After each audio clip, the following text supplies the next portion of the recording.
मुलांच्या शाळा लवकरच उघडणार आहेत, तर त्यांच्यासाठी पौष्टिक असा तरी देखील झटपट तयार होणारा पदार्थ बघणार आहोत.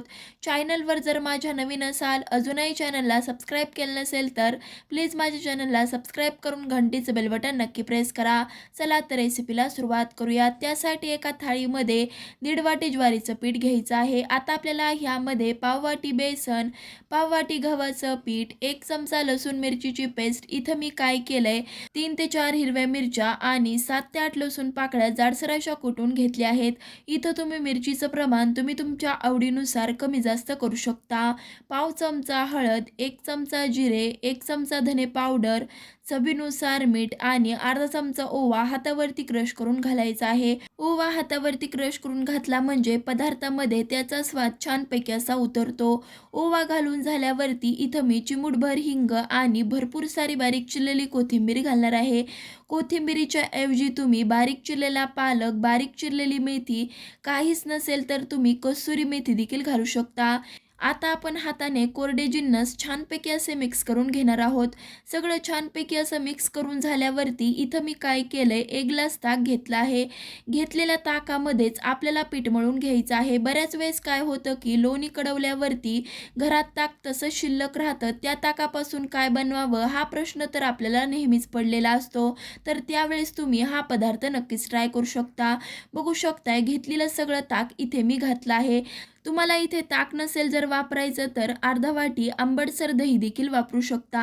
इथं बघू शकताय भाकरीला जसं आपण पीठ मळून घेतो त्याच पद्धतीने 2 ते 3 मिनटं हे पीठ मळून घेतलं आहे. पीठ मळून झाल्यावरती मिडियम साईजचा गोळा काढून एकसारखा करून घेऊ. बऱ्याच वेळेस काय होतं की लहान मुलं भाकरी खायचा कंटाळा करतात, तर अशा वेळेस तुम्ही हा पदार्थ नक्कीच देऊ शकता. आता मी पोळपाटावरती सुकं ज्वारीचं पीठ भुरभुरणार आहे. तर तुमच्या लक्षात आलंच असेल की आज आपण काय बनवणार आहोत. तर आज आपण बनवणार आहोत ताकातलं धपाटं. तुम्ही सुद्धा नक्कीच ट्राय करा. थोडंसं एकसारखा गोळा करून घ्यायचा म्हणजे गोल गरगरीत असं आपलं धपाटं तयार होतं. थोडंसं वरून देखील सुकं पीठ भुरभुरून तळहाताच्या मदतीने पातळ असं धपाटं थापून घ्यायचं आहे. तळहाताच्या मदतीने फिरवत फिरवत धपाटं थापून घेतलं आहे. हे धपाटे 3 ते 4 दिवस टिकतात, त्यामुळे प्रवासाला देखील नेऊ शकता. बघू शकताय तुम्ही इथे मी पातळ असं धपाटं थापून घेतलं आहे. चला तर आता आपण भाजून घेऊ. भाजण्यासाठी तवा आधीच गरम करून घेतला आहे. धपाटा तव्यावर टाकताना नेहमी पिठाकडची बाजू खाली करूनच टाकायचं आहे.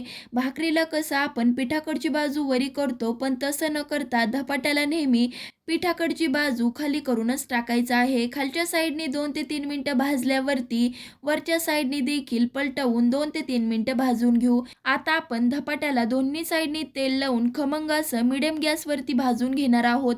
धपाटे भाजताना नेहमी मिडियम गॅसवरतीच भाजायचं आहे.